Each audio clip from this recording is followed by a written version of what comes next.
Good morning, everyone, and good afternoon and good evening to those webinar participants from around the globe. I wanted to welcome you all to this Devex webinar that's hosted in partnership with the U.S. Agency for International Development called It's a Win-Win Strategies for Local Partner Solutions.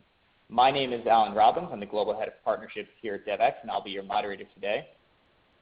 So today, the conversation is going to aim at demystifying the USAID business development process by taking a fresh look at the USAID Local Solutions Initiative, discussing innovative approaches for local organizations to work with USAID and how best to partner and engage with priming implementers. And to discuss it in more detail, we're joined today by three great panelists from USAID and also Save the Children. And after their presentations, we'll have plenty of time for the speakers to answer your questions, which you can put in through the chat box. So wanted to talk a little bit about the speakers. I'm the guy here on the left. And then we have Zachary Push, who is the Local Solutions Training and Learning Coordinator at USAID. We've got Amy McQuaid, who is the Contracting Officer at USAID.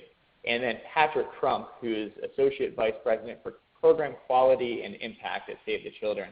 And it's great to be able to draw from their expertise during today's webinar. Just a couple of notes. During the webinar, we'll be tweeting live from @Devex. And then our Twitter hashtag for this and any Devex webinar is #DevWebinar. And if you want to interact with others listening to the webinar, you can use the hashtag. Again, #DevWebinar. And if you do tweet, we'll look out for them and retweet them. So please do join the conversation online. Now I just wanted to hand it over to our first speaker, Zachary Push, who's going to kick off our presentation here. Zach, I'll hand it to you, and thanks for joining us. Thank you very much. My name is Zach Push. I'm USAID's Local Solutions Training and Learning Coordinator.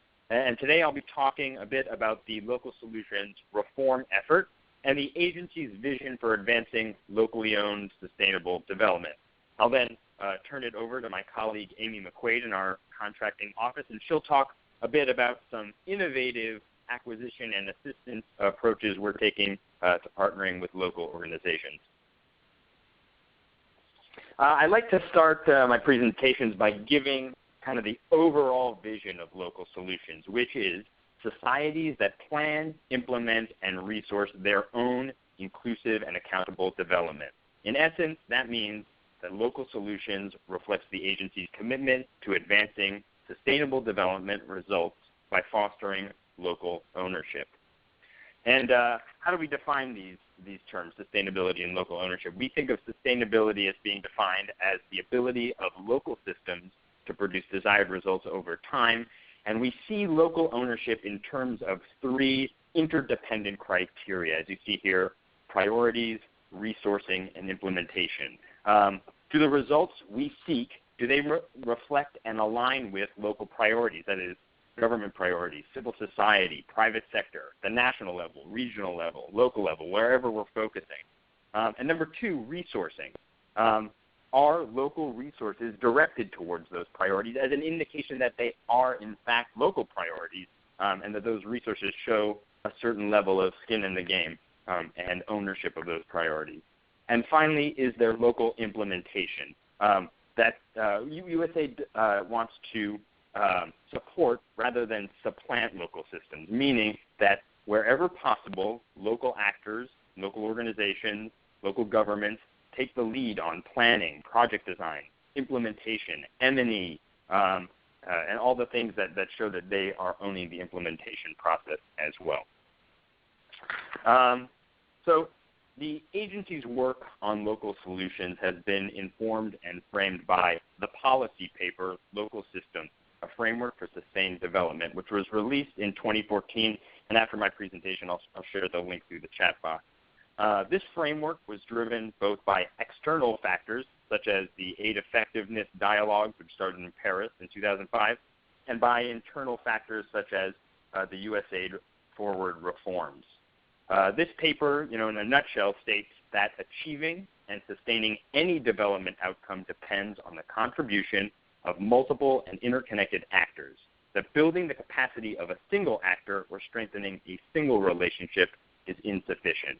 Rather, the focus needs to be on increasing the performance of the system as a whole. That means the actors, their interrelationships, and the incentives that guide them. Adoption of the local systems paper as policy has meant that sustainability and local ownership, i.e. local solutions, are now viewed through the lens of all of USAID's funding, of course with the exception of some emergency and humanitarian assistance. What does this mean? It means that our results should sustain beyond the life of our investment. It also means now we are focusing on the broader local system, the local actors, government, civil society, private sector, and how they interrelate and the incentives that guide them. And finally, we believe that there needs to be local ownership of the investments if they are to sustain. Local solutions, I want to touch upon this briefly, represent the agency's evolution from implementation and procurement reform, which was one of the more well-known early reform efforts under USAID Forward. As many people here know, implementation and procurement reform directed missions to channel 30% of funds directly through local actors. While we continue to track data around funds directed to local actors, today that 30% target, we see it more as aspirational rather than a mandated target. We still think it's incredibly important to work with local organizations as one of the essential pillars for achieving locally owned sustainable development. But we're now asking missions to prioritize sustainability and local ownership as the end goals and to drive towards those goals through a thoughtful project design process and not let their decisions be directed by a mandated target from Washington.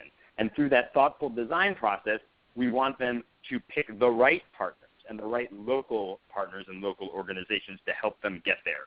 So moving forward under local solutions, we're looking for the kind of local organizations and local partners that can show that they are uniquely positioned to help us advance locally owned sustainable development. And we can talk a little bit about what that means for us as the webinar goes on.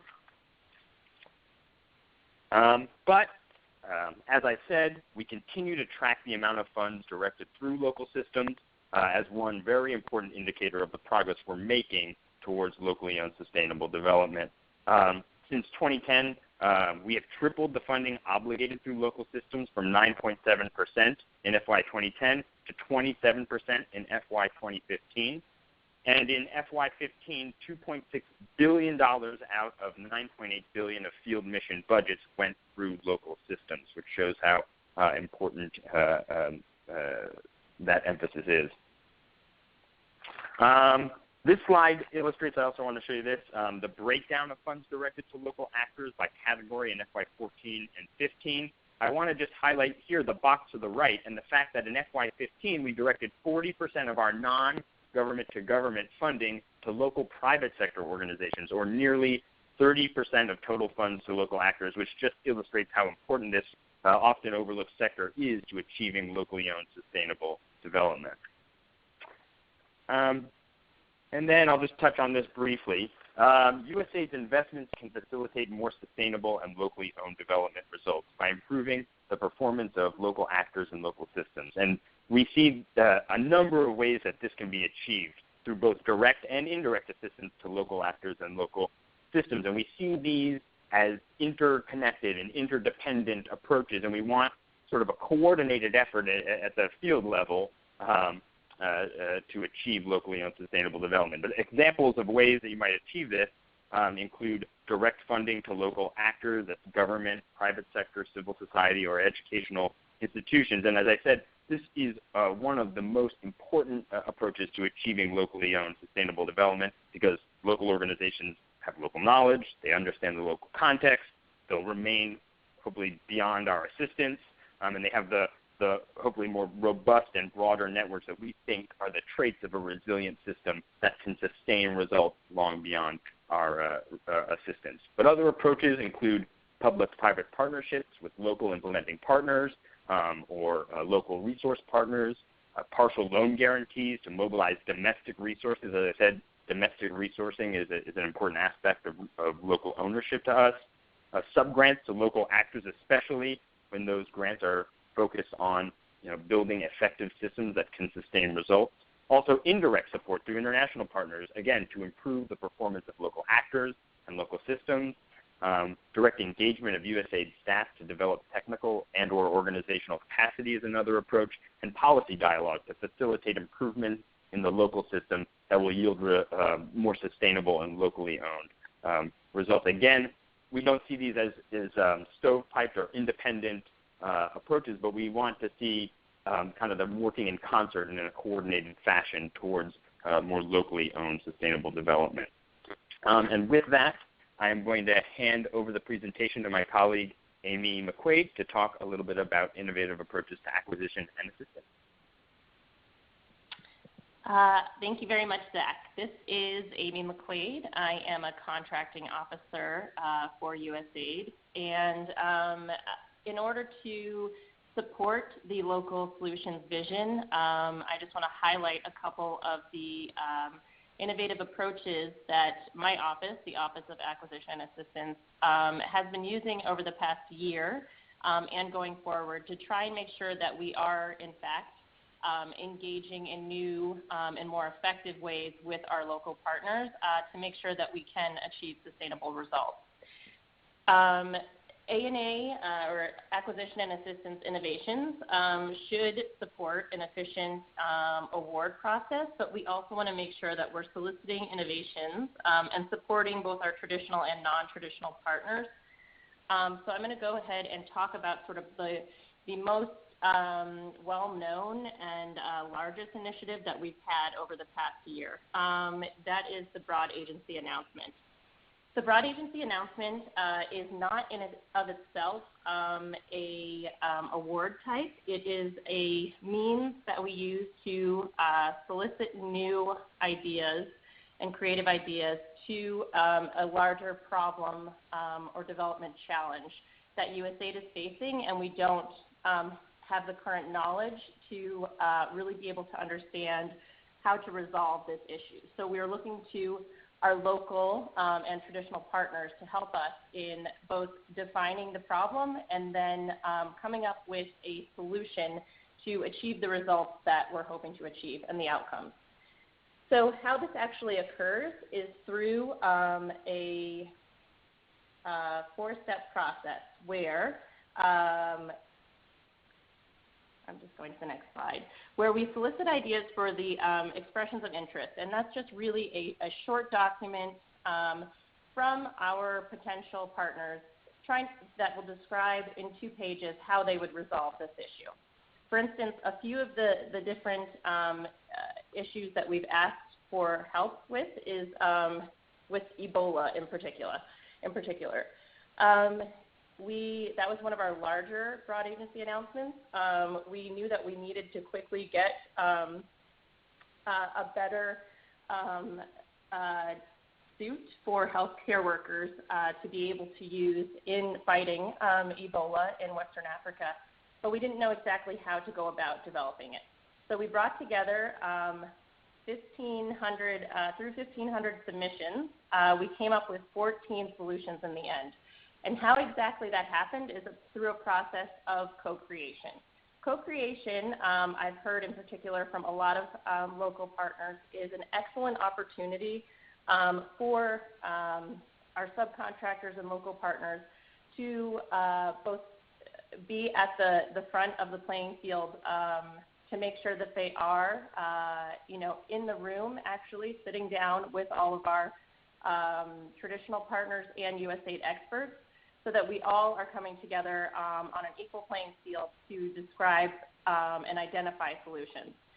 So it helps our local partners in that they're able to partner and with new partners that they haven't in the past, and also make sure that they have greater access to a larger amount of our larger implementing partners, and also it helps with they're able to be awarded a larger amount of awards through the Broad Agency Announcement, as opposed to some of our larger multi-million-dollar requests for proposals. As you can see, there are some more benefits that we've listed out here of using the BAA process. But really, it's co-creation has changed entirely the way USAID has been working by making sure that we're actually listening to our partners and trying to identify a solution that is more sustainable, and we're recognizing that we don't always know all of the answers. So it's been a very helpful and more efficient and effective way of engaging with our partners to achieve these outcomes. Next, I want to talk about how we've been trying to reformat some of our more traditional award types, such as grants. So in order to make sure that we are using the current resources that we already have, we've started to come up with a alternative approach to grants that reduces the risk to the recipient while also making sure that the program remains viable and is on track to achieve the results through a sustainable way. So as you can see from this image, we're doing more of staged funding where we're reviewing after each year whether the results have been that we've set out at the onset of the award, whether the results have been achieved and whether the results are appropriate for the project or we need to reformat them. So we're trying to make sure also while issuing all of these new types of approaches that we're educating the larger public and our partners. So as you can see here, I put up a link to a tutorial on how we're using these alternative approaches. So be sure that you go ahead and check that out. It's just a YouTube link, and it goes through and lays out kind of in the past, this is what we've done with grants and the shortcomings that we've seen, and then how we're able to reformat to create a new alternative approach that allows us to better engage with our partners. In addition, we've been trying to really focus on training up our partners on all of the regulations that USAID has to abide by, in addition to making sure that they understand kind of the operational aspects of what USAID is required to ask of our partners. So we have another tutorial here that I wanted to highlight for you, and it's just for our implementing partners, and it says 5 things to keep in mind for assistance awards.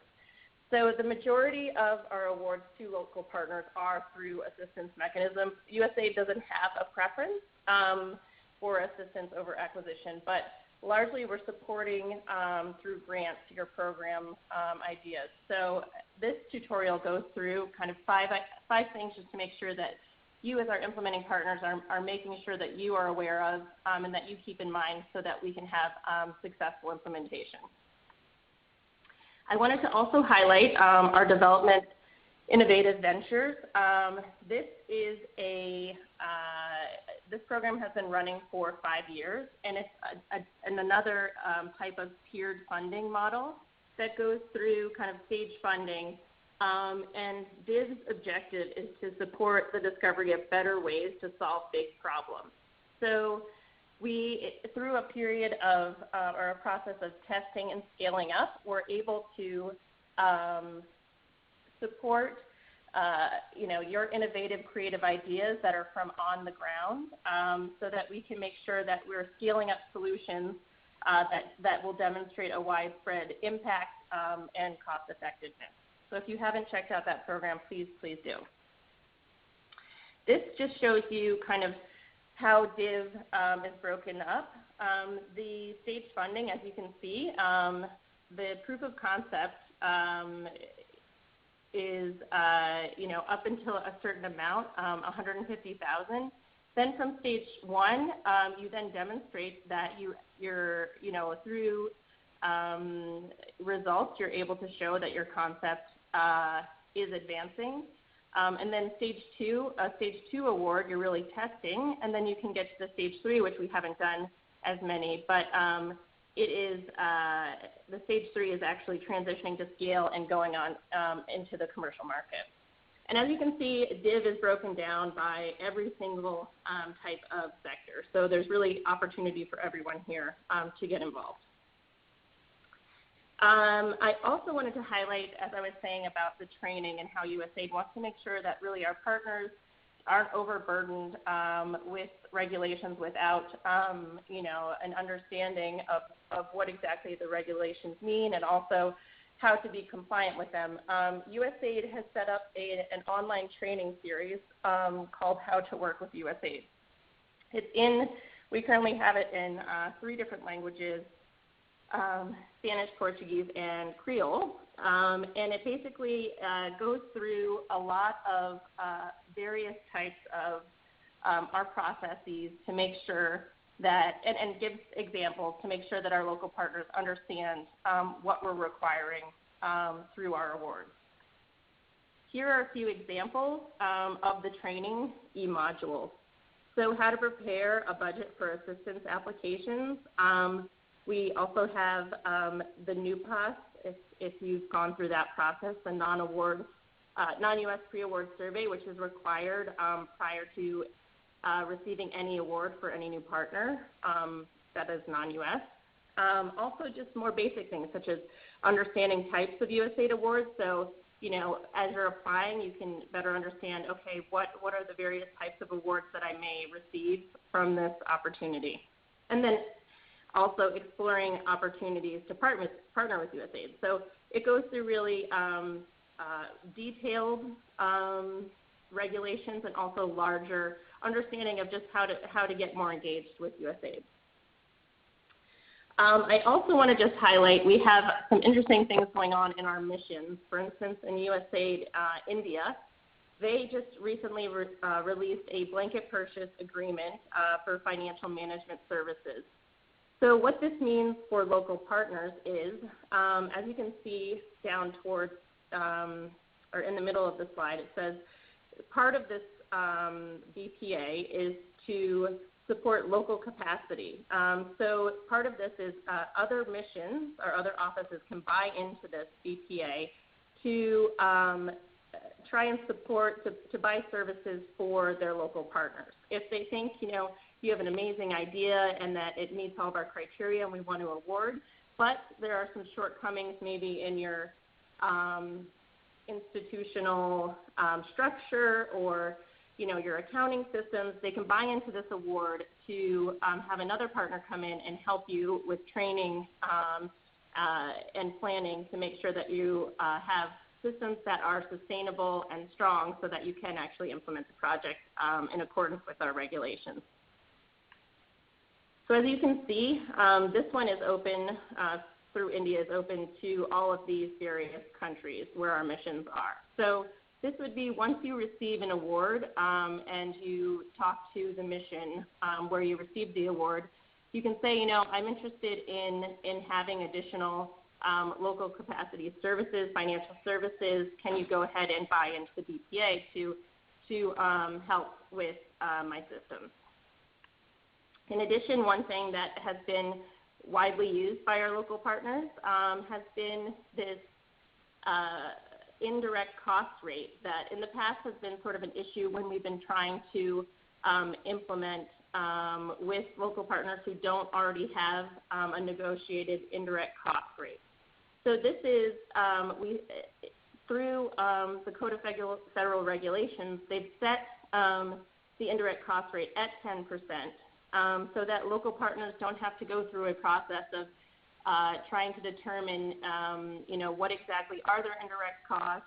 And USAID must accept the 10% rate without a review of your actual costs. So this is just another way that also the U.S. government is trying to make it easier and more streamlined process of engaging with some of our non-traditional partners. So I'll turn that back over to Zach so he can explain to you sort of the way forward that USAID is hoping to go with local partners. Thank you, Amy. I just want to wrap up by quickly, highlighting some of the ways that we are trying to integrate this local ownership and sustainability agenda into the way we work.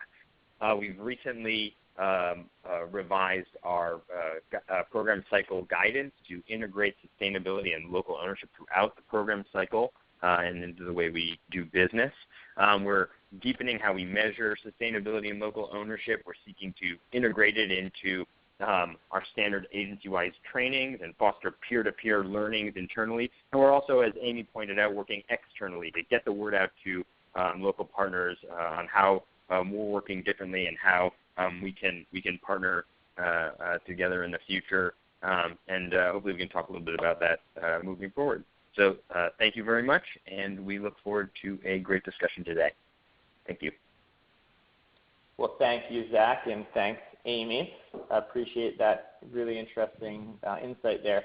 And now that we've heard from USAID, we'd love to hear from Patrick, who's with Save the Children, and specifically about your perspective as a prime implementer and what kind of partnerships, Patrick, you look for at Save the Children. So I'll leave it to you now. Okay, thank you, Alan. And I just want to say that as an implementing partner, we really appreciate the efforts that USAID has taken to be more inclusive and to adapt its requirements to enable more local organizations to participate in getting assistance.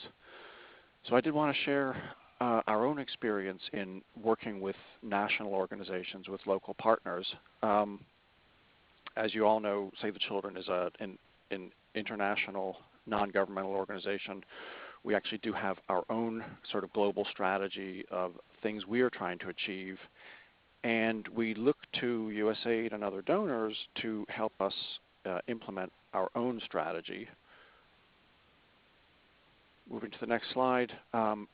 This describes what we call our theory of change, which is how we see that we as an international organization with limited resources can try to leverage broader change or change at scale. Change can begin with an innovation.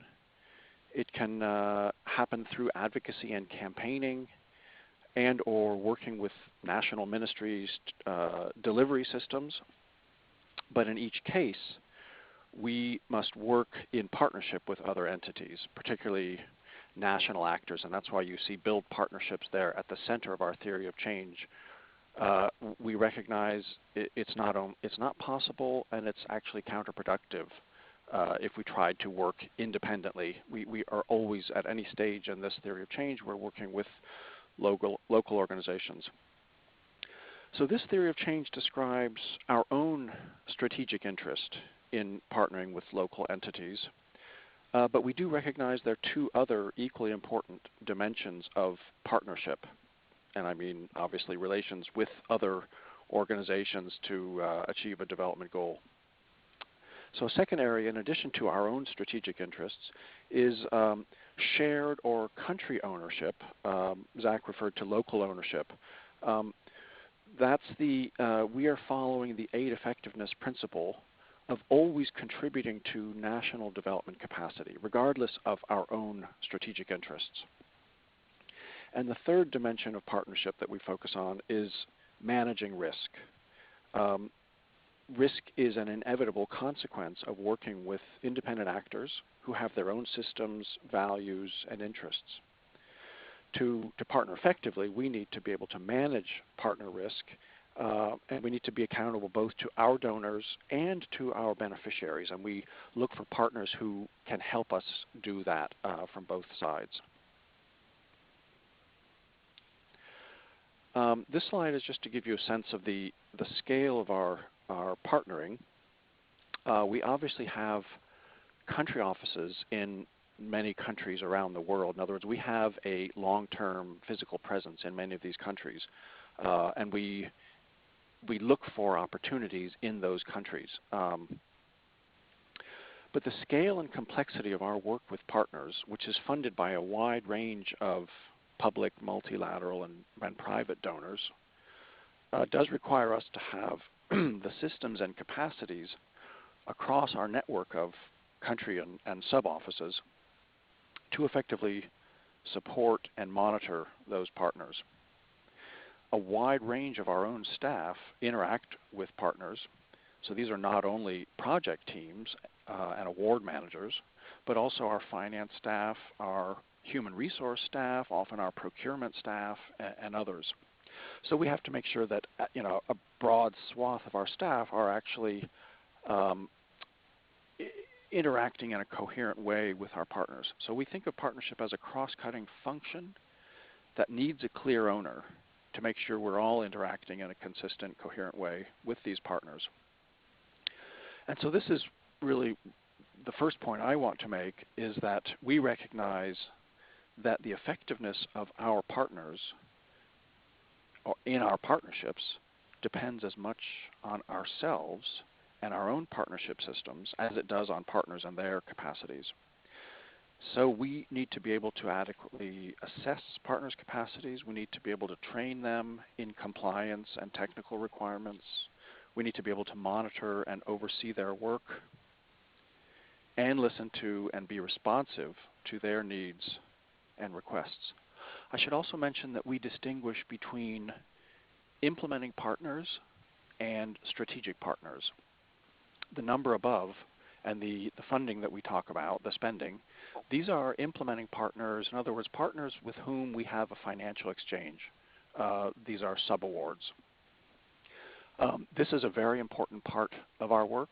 It is actually delivering on projects, but we also consider very important what we call strategic partners. These are often ministries of health or education, other government actors with whom we don't actually always transfer resources, but we do partner with them, and we see they are essential to the sustainability that we talked about earlier.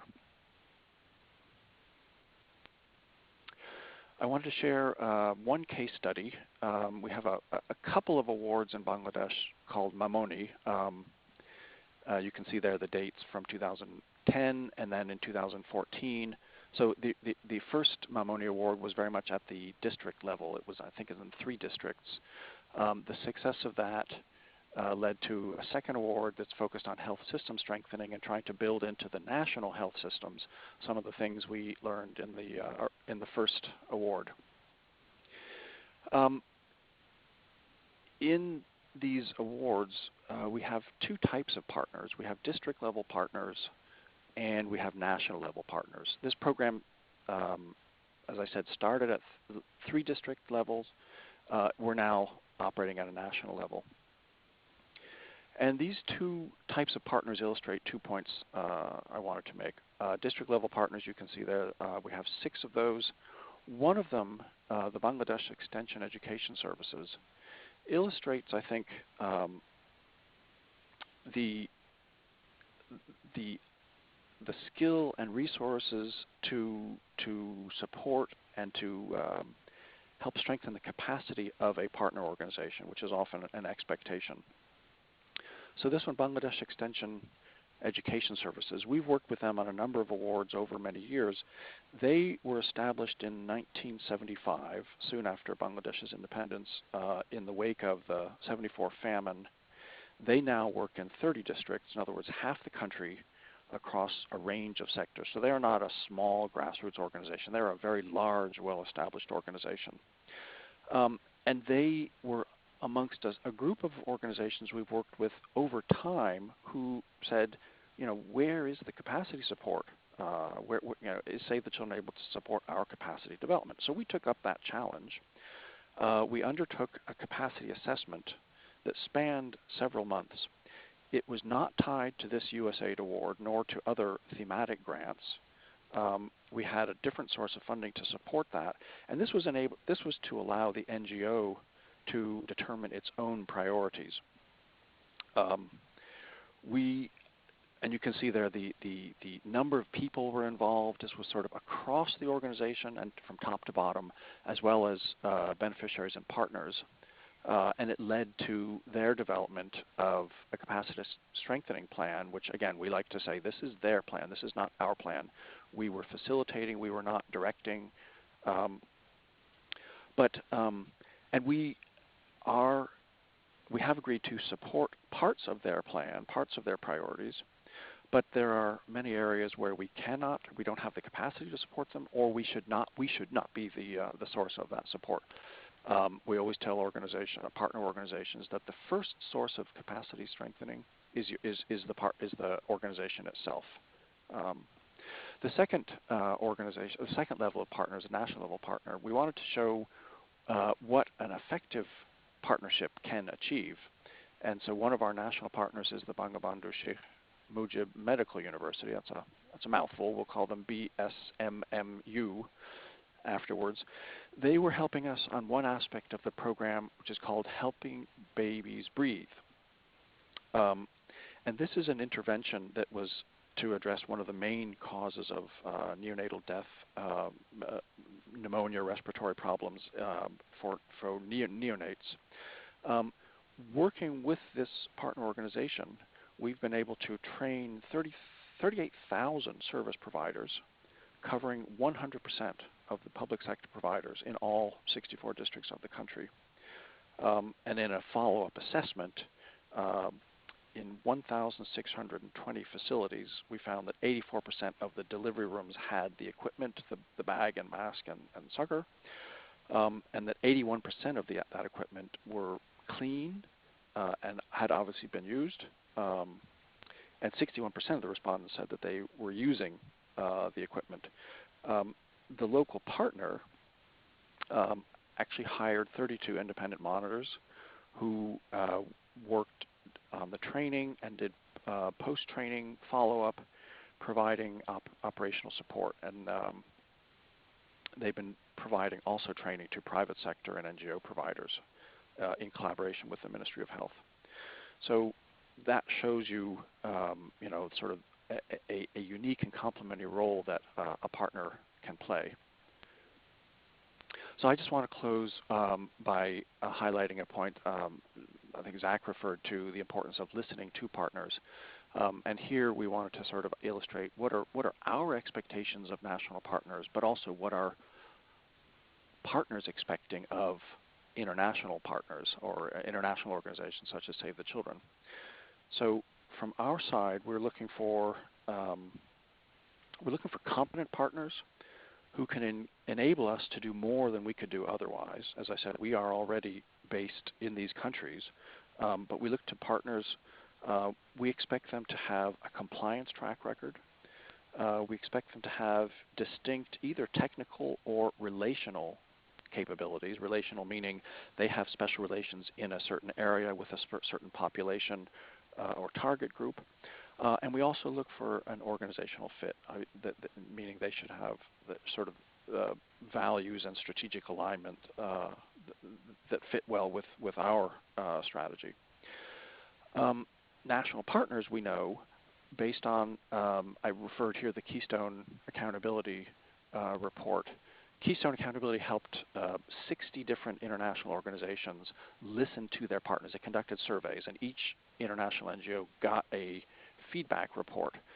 You'll see here what we heard was very similar to what many others heard, that national partners they do expect capacity strengthening support. They do expect networking support. They hope that internationals can connect them with other donors or other technical partners. They expect strategic engagement, us to be engaged with their strategy and us to consult them on our strategy. And fourth, we often forget this, but they expect some promotion. They expect to be recognized and mentioned for the work they've contributed to our programs, and they expect us to sort of promote their own work. So we think that part of good partnering involves understanding and listening to our partners and trying to be responsive to that. So I'll close now with that. Thanks. Well, thanks, Patrick. That was fantastic. And actually, I'm going to open up for Q&A now, and please continue to send questions around. There's a lot coming in. But I did want to start, Patrick, with you, actually, since it's very relevant to that last slide, which is local partners obviously bring expertise. They bring networks. If they fulfill those kind of that checklist of what you were talking about before, they can bring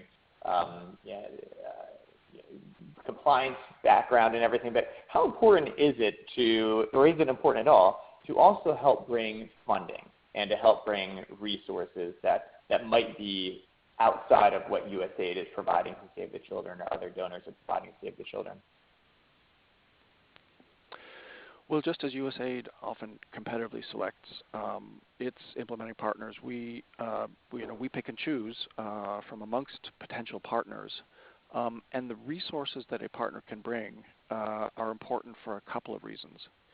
on the one hand, there often is an expectation of cost share and a partner that can bring some resources, either through other awards that align with the award or through what they can mobilize from the private sector or the local community. That all helps the competitiveness of a proposal. That's one thing we're obviously looking for. But the second thing I think that is important to us, a local organization that can mobilize and has mobilized local resources has roots in its local community. And those resources are a testament to the trust that other entities have in that organization. So that's actually important to us, and that represents the sort of the strength of relations they have in their own society. Mm-hmm. Okay, great. Well, thanks for that. Amy, I think I'll move over. Go ahead.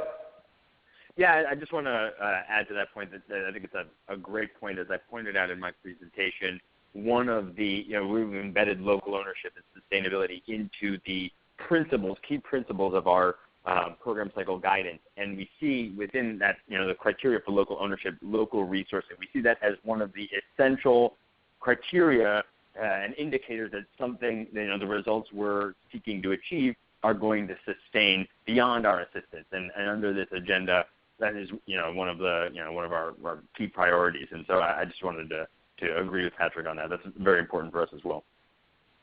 Mm-hmm. Great. And Amy, I have a question for you here now. There's a sense, at least, that there's kind of a catch-22 for organizations that are looking to be considered on USAID bid, and that's the idea that you have to have USAID experience. And this isn't unique to USAID. This is most donors. You have to have USAID experience in order to win USAID projects. So the question is, how do I get USAID experience? So I just wanted to put that question to you and ask, sort of, is this true? And also, kind of, what are the best practices for being considered for USAID projects as a sub or as a partner otherwise when you don't have prior USAID experience? Sure, thanks. So, yes, to answer your first question, no, you do not need any prior USAID experience to be considered for an award. And in fact, it is our regulation that we cannot evaluate our applicants on whether they have had USAID experience or not.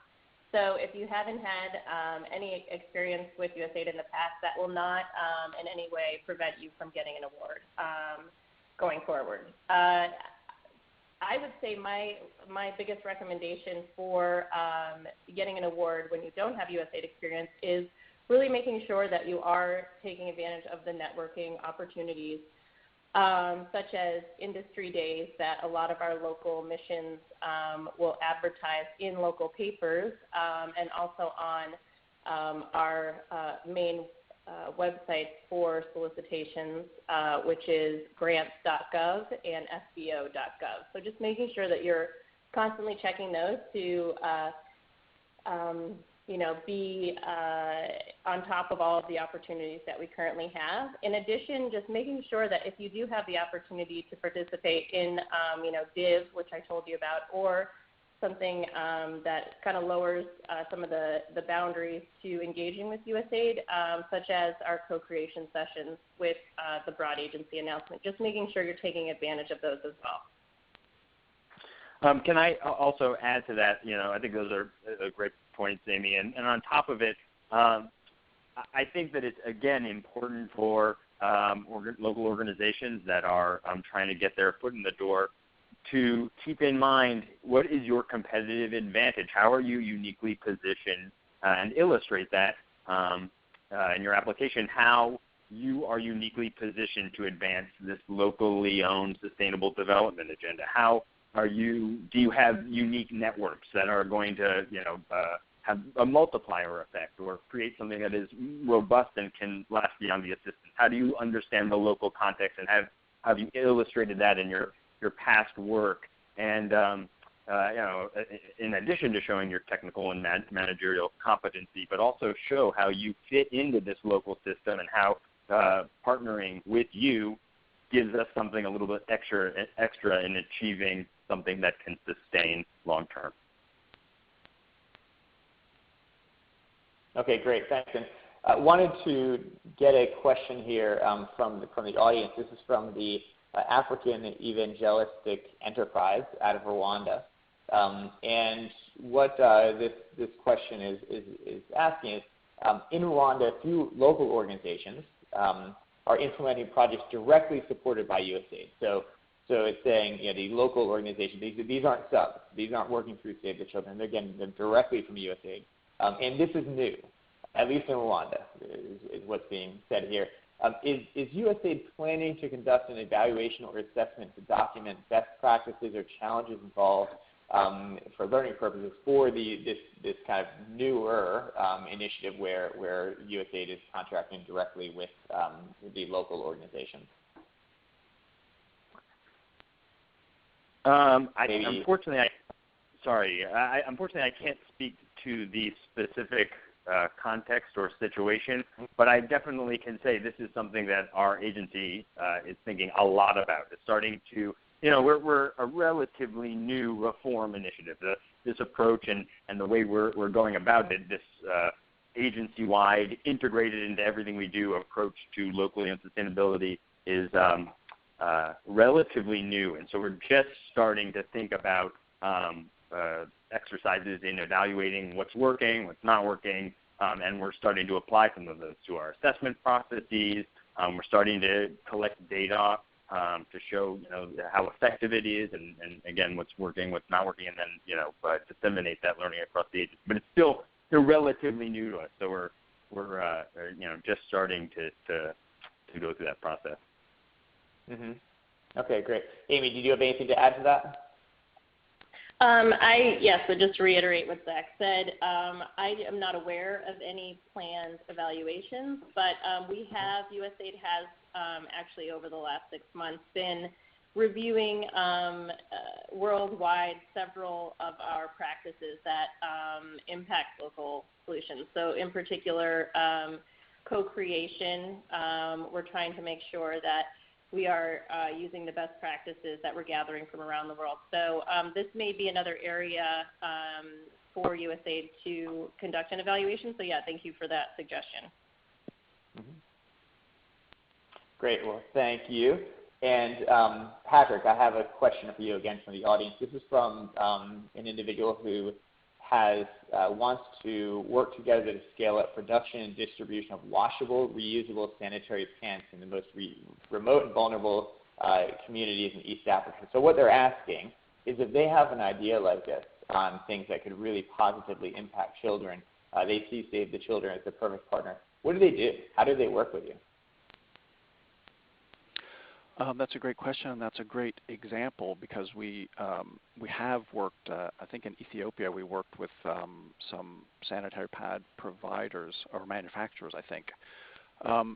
But I think the other thing I need to say is that Save the Children is an international NGO. We actually don't have our own resources in great quantity. We actually survive by accessing donor funding. And we do have a wide range of donors. We actually have national members in different countries, so we can access European donors, et cetera. But we tend to need to have resources to pursue specific initiatives. But we also are always looking for organizations that share a strategic interest. So the interest in girls' rights, keeping girls in school, et cetera, and the importance of hygiene and menstrual hygiene management, those things are all part of our own sort of strategic interests. So we like to actually get to know different organizations and what they are able to do, where they work, so that when an opportunity comes along, we've already developed a relationship. A catch-22 we find ourselves in is to do good partnership, you need to build a relationship.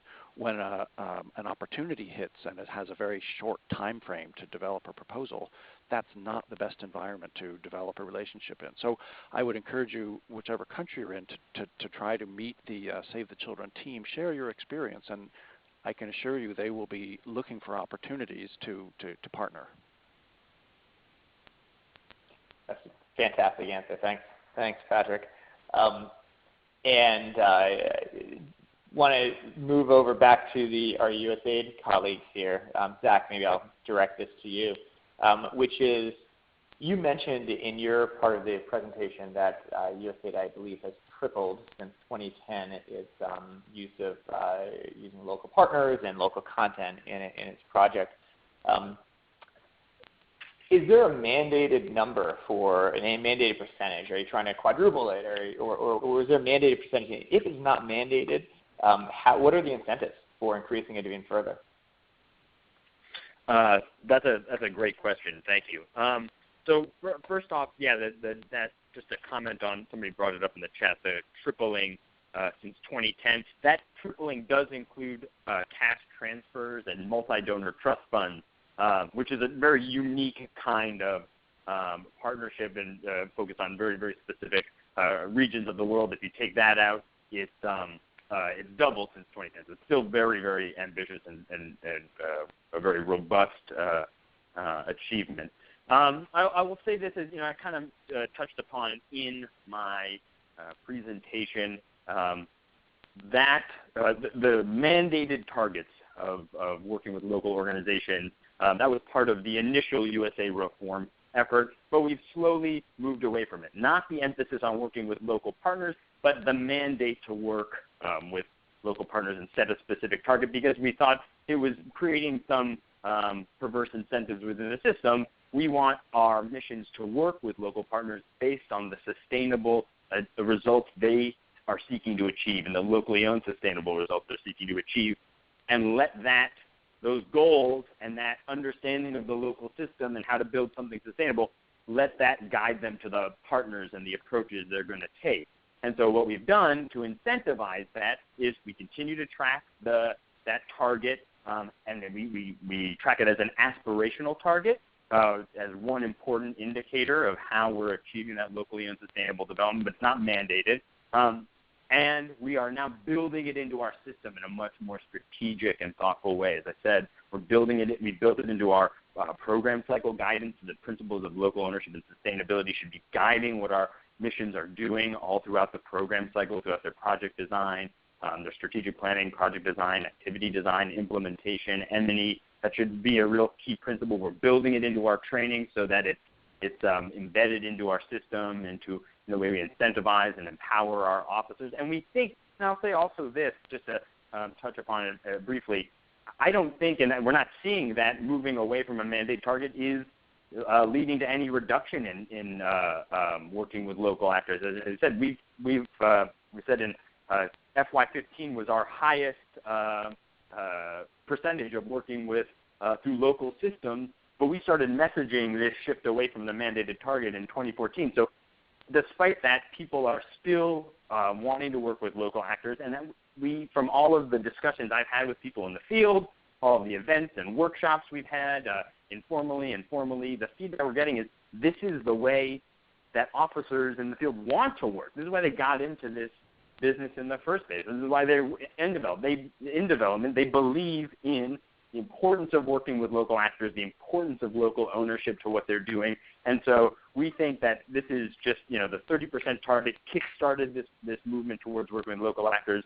Now we're embedding it more thoughtfully into the system, and we think it's just opened this up to allow officers to work more thoughtfully and creatively in this way. And so we think it's going to continue. Just a quick follow-up on that. I think that when it was mandated, I think a lot of organizations felt the need to just rush it out and maybe use that local content on things like very important services, but services like travel agencies and drivers and other things that are obviously critical, but less on sort of the technical assistance side of things. Would you think that these new incentives might help organizations to really help build the capacity on that other side, the technical assistance? Yeah, I do. I think it's just, again, it's, as I said, moving from that target, that initial target was, I think, really important for kickstarting a dramatic organizational shift to the agency. It was really important for getting us there. It was a big change in the way we work. But now the way we're approaching it, integrated it into everything we do, is just trying to emphasize finding the right partners, finding the partners with the right certainly capacity, managerial capacity, technical capacity, but also that bring that unique competitive advantage in that space that fits within the local system, that has the network of relationships and with the government or with other local actors, that is part of some network and system that is going to, the results they achieve are going to be able to sustain beyond our assistance. And if there are technical and managerial capacity building issues that have to, take place along the way, if a local organization is able to show that they have that unique place within the system, and they understand the local context and understand the system and have an approach that can fit into this locally owned sustainable development agenda, then we're seeing in countries that missions are working with organizations to build that capacity. Mm-hmm. Great. Amy, I'm going to move to you on a question here, another one from the audience, which is, can you comment on USAID's Local Works program, how it's unique, lessons learned to date, and how USAID may contemplate rolling it out more broadly beyond the current countries? Sure. So,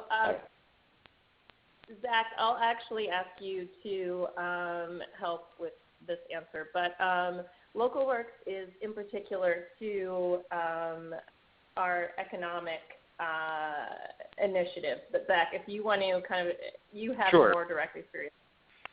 Sure. I mean, the way that I have described Local Works is, and heard it described as kind of our research and development hub for this locally owned sustainable development agenda.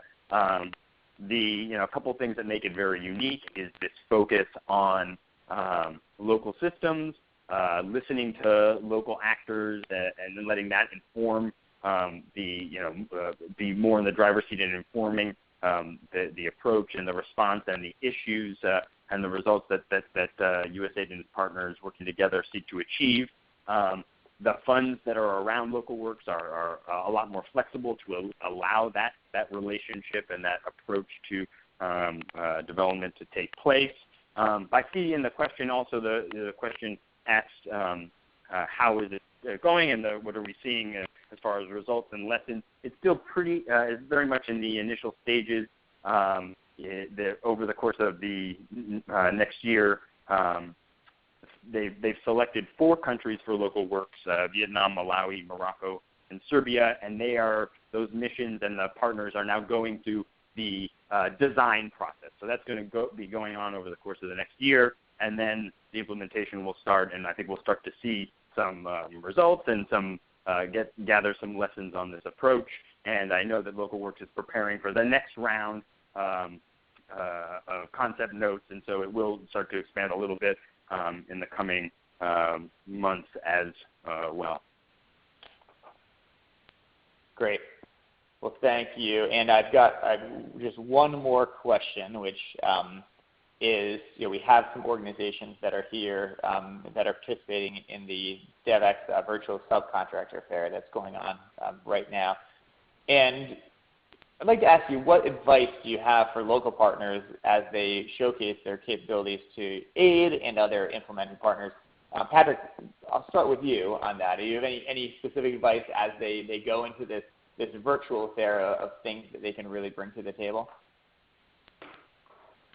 Yeah, well, we've emphasized this. The track record is very important. Having both documented your sort of compliance records as well as your technical performance on programs, being able to show and document that is very important. On the Catch-22 question, we very much agree with the sustainability description that Zach and Amy just put forward at the beginning. Organizations that can demonstrate that they play a role in those systems or that they can influence key actors in those systems, they can do things that we as outside organizations can't do. So we're always looking for, whether that's at the national level or at the regional level, organizations who have those special connections and influence that they can help change those systems and put in place some sustainable efforts. Mm-hmm. Okay, great. Well, thanks. And Zach, Amy, do you guys have any last last minute tidbits that you want to leave everyone with on how they should showcase their capabilities? I just would echo what Patrick said. He said it very well. Like showing how you play a role in the local system, and you can do things that we can't in achieving locally owned sustainable development. And this is an area where local organizations should have a competitive advantage in showing how they understand the local context, the local actors, how they're part of these networks and understand these networks and systems that are essential to the results sustaining beyond our assistance, how they understand the laws, the government structures, the incentives around the system, and how you've played a part in working through that system to support it and build something that can last, and sustain beyond the life of just this individual, couple of year grant or, contract or what have you. Mm-hmm. Great. Well, I'm hearing that. Oh, sorry. Go ahead, Amy. I was just going to say that also just making sure that you're keeping up to date on kind of all of the new innovations that USAID is putting out. It's a really good opportunity for local partners to get engaged because not all of our current partners really understand or are aware of these kind of innovative practices. So the more you're able to tap into those opportunities, the greater exposure you will have to new USAID processes. So I would just make sure that you're staying up to date. Mm-hmm. Great. Well, yeah, it sounds like understand what USAID is doing, but really show off the local knowledge and the local content because that's really what these guys that we're talking to need. Well, thank you all for that, and I think we've about wrapped up. We're coming to an end, and thank you, Zach and Amy and Patrick, for joining us. Hope that everyone who's on the call enjoyed the conversation. I have about a dozen other questions here that I didn't get a chance to get to, but if we weren't able to answer your questions today, feel free to submit them by email to webinars@devex.com. We'll do our best to have them answered and send them back. And if you want to watch the webinar again, we'll be emailing it within the next week or two and also posting it on devex.com. So please look out for that in the near future. And yeah, again, thanks to our presenters for taking the time to speak with us today. And on behalf of Devex, I'd like to thank you all for joining and hope you all join us for our next online event.